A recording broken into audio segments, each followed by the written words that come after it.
Welcome to the deep dive. Today we're jumping straight into, well, one of the most baffling and, let's be honest, frustrating paradoxes in modern relationships. Mhm. We're using a stack of psychological sources, focusing really intensely on female desire and vulnerability. Right. And here's the scenario we're unpacking for you. hmm Everything seems to be moving forward beautifully. The connection feels powerful, intimate, maybe even electric. Yeah. And then, seemingly out of nowhere, she just pulls away, gets Right. cold, distant, maybe even picks a fight.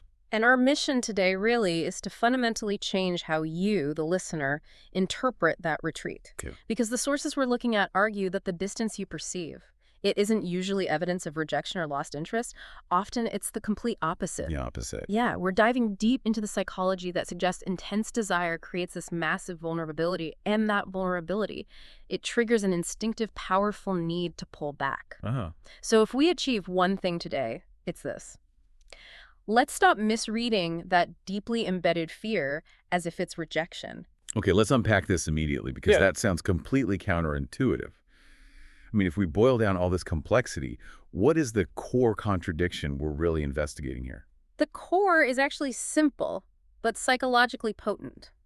Often when a woman pushes you away, it's not because she wants you less, it's because she wants you more than she feels she can handle emotionally or psychologically in that moment. More. So wanting you more makes her push away. Exactly. Desire, commitment, they make her vulnerable, they expose old wounds sometimes.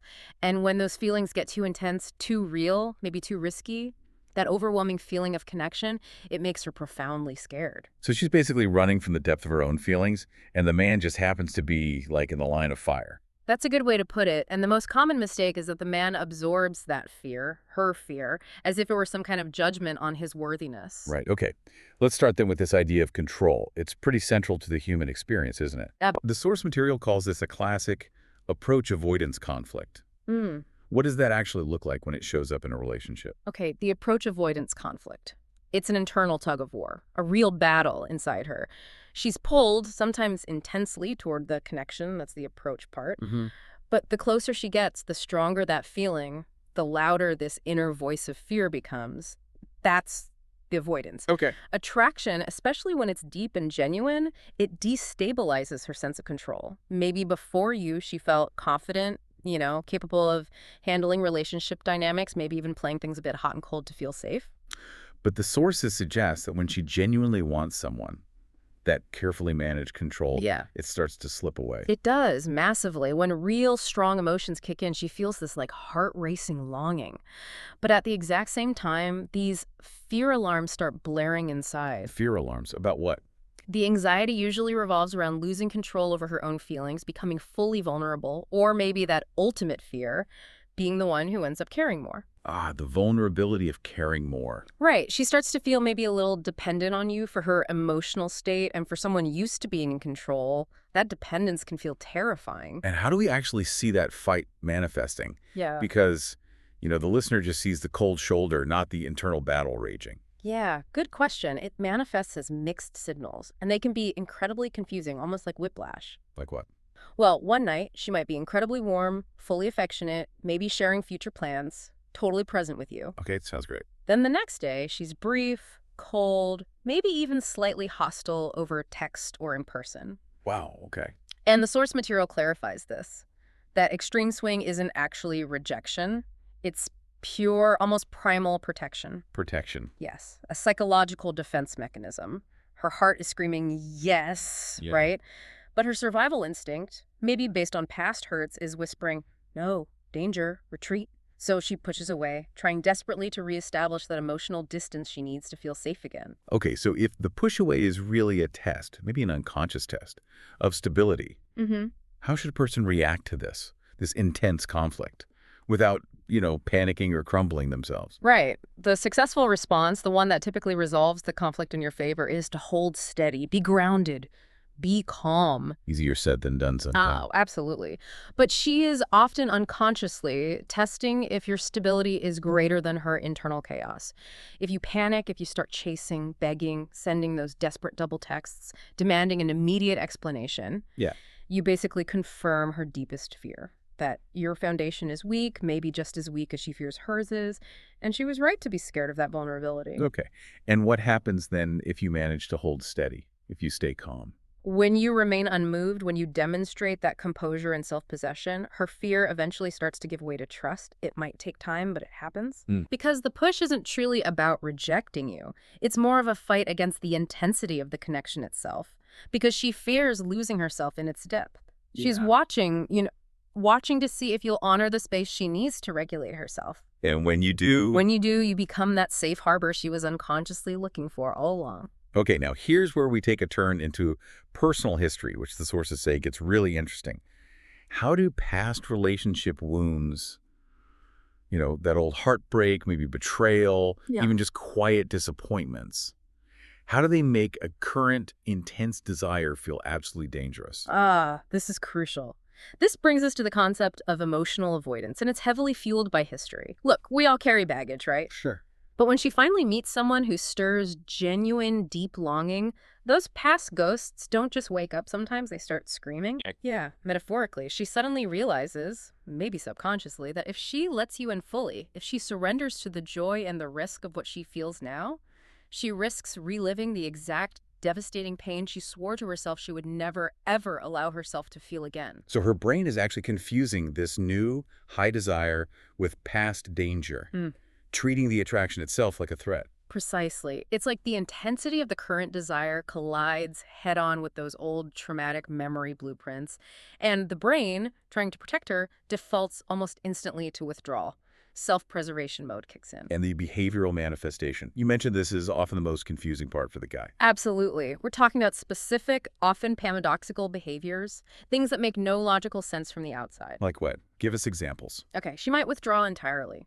Or, sometimes worse, she might ghost you disappear completely immediately following a particularly deep, intimate conversation, like right after you both shared dreams or vulnerabilities. Wow.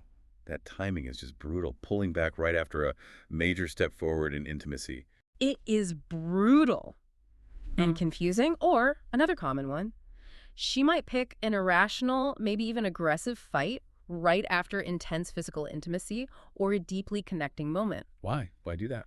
It's often an unconscious mechanism to inject distance, to sort of poison the connection just enough to force it back to a level that feels less threatening, more manageable for her. It feels like she's trying to punish you, perhaps, but often she's really punishing the part of herself that dared to open up again. It must be nearly impossible for the person on the receiving end not to take that personally. How could you not? I know, and that's why this crucial distinction the sources make is so key. A woman who genuinely doesn't care, who isn't interested, she'll likely be consistent in her indifference. Okay, consistent indifference. Right. She won't invest much emotionally, she'll be predictably detached, maybe low effort. But the woman who wants you deeply, yet is battling her own history, she will be wildly inconsistent. The inconsistency is the clue. It often is. She's torn, you see. One part of her aches for the connection, but the other part is terrified of the potential consequences based on past pain. That internal conflict is what creates the oscillation, the push-pull.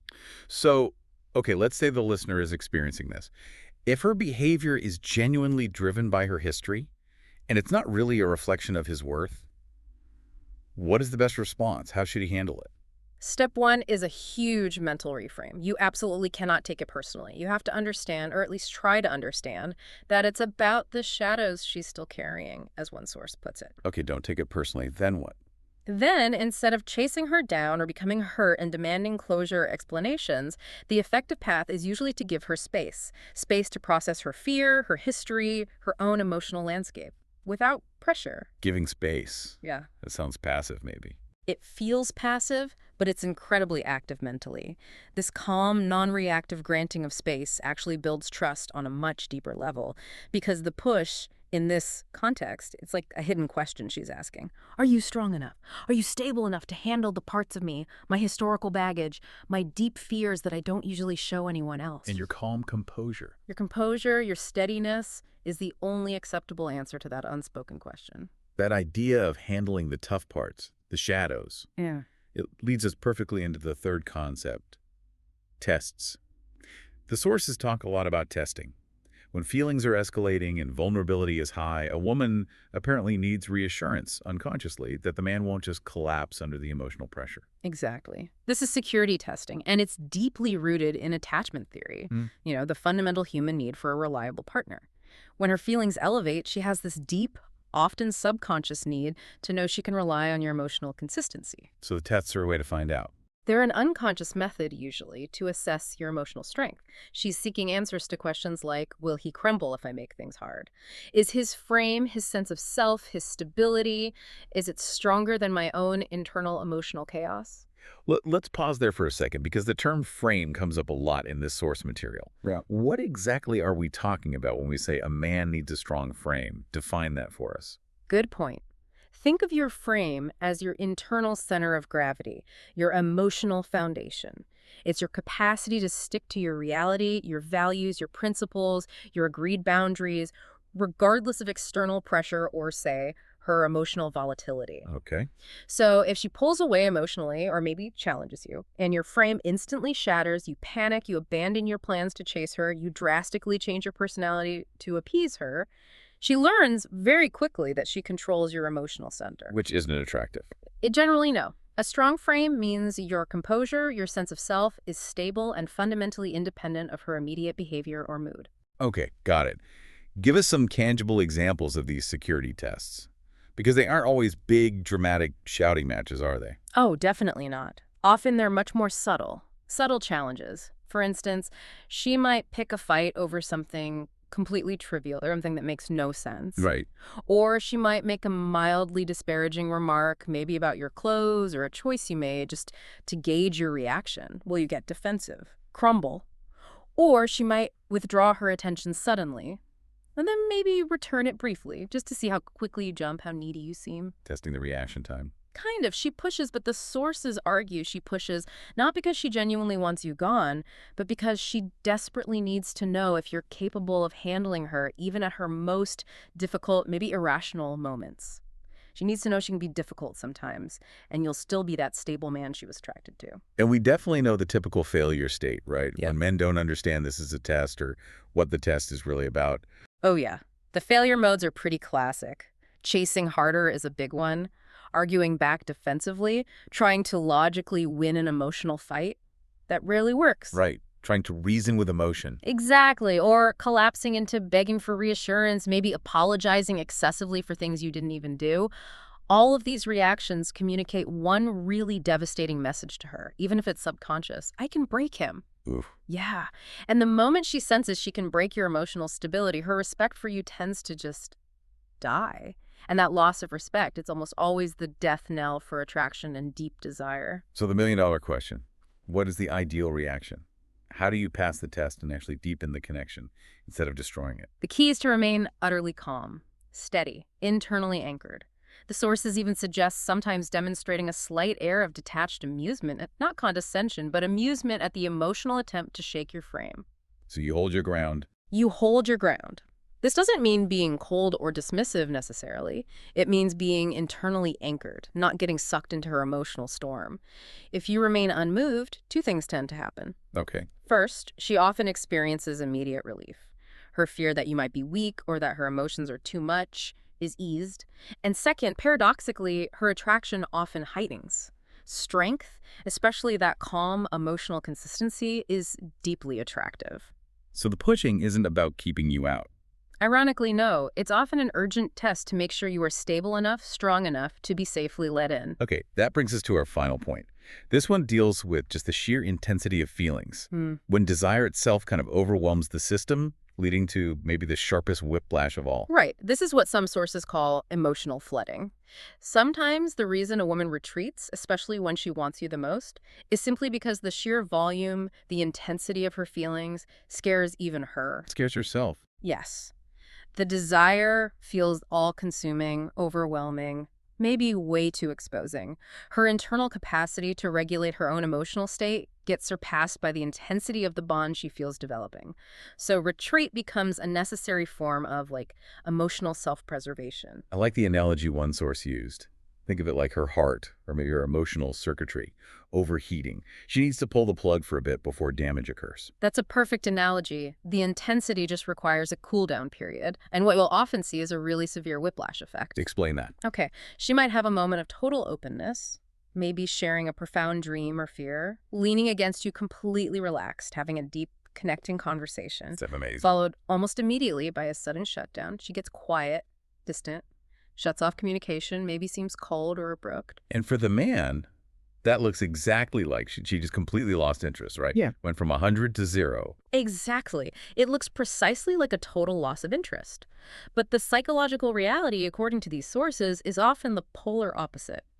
The intensity of her interest and feelings frightened her into retreat. And the natural, almost instinctual masculine reaction here is usually panic. Chase harder. Try desperately to get that warmth back. Which is pretty much the single biggest error you can make in this specific scenario. Chasing her, crowding her when she's feeling flooded, it just confirms her immediate desperate need to escape and get space. It validates the panic. So what is the correct response when she needs to cool down like this? The grounded response is to view the retreat not as the end of things, but as a temporary, necessary pause. A pause. Yeah. The man who understands this doesn't panic. He gives her the space she clearly requires to breathe, to regulate her system, and he does it without judgment or resentment, all while maintaining his own steady emotional frame. So the paradox comes back one last time here. Giving her space, even when she seems to want you most intensely just moments before, is actually what makes her feel safe enough to eventually return. Precisely. The more he calmly allows her that space, without making her feel guilty or pressured about it, the safer she feels with him and with her own intense emotions. She learns that the intensity isn't a weapon she has to hide or run from because he can handle the volatility, he's stable. And that safety. That safety transforms her fear back into trust and eventually into devotion. She's protecting herself from feeling so strong they literally scare her. And the strength of the man who can just hold steady while she processes that intensity, that's what ultimately ensures she returns and stays connected. Wow. Okay, this has been a really, really insightful deep dive into 4 critical psychological dynamics. We've covered the fear of control. That's the approach avoidance conflict. Past wounds leading to emotional avoidance. Right. The need for security testing to assess stability in frame. Yeah. And finally, the overwhelming intensity of emotional flooding. And the practical takeaway, the synthesis, for you, the listener, is potentially monumental. Understanding these dynamics means you can consciously choose to view her distance not as personal rejection, but often as powerful, albeit paradoxical, evidence of deep feeling. Evidence of deep feeling. Yeah. Manifesting as distance. Exactly. And often as an unconscious request from her for your emotional stability, your calm, grounded reaction in those moments, it pretty much dictates the relationship's outcome. So the sources suggest that the man who stays grounded, who keeps his internal center of gravity stable during this emotional storm, he ultimately becomes the man she'll never want to let go of. That's the core message, yes. So we'll leave you, the listener, with this final thought to chew on. How does intentionally choosing to remain calm and composed right in the face of conflict and what feels like rejection, especially when your gut instinct is to panic or chase? Yeah. How does that choice fundamentally redefine attraction and deepen the trust? Maybe not just in romantic relationships, but in all your interactions. We'll leave you with that.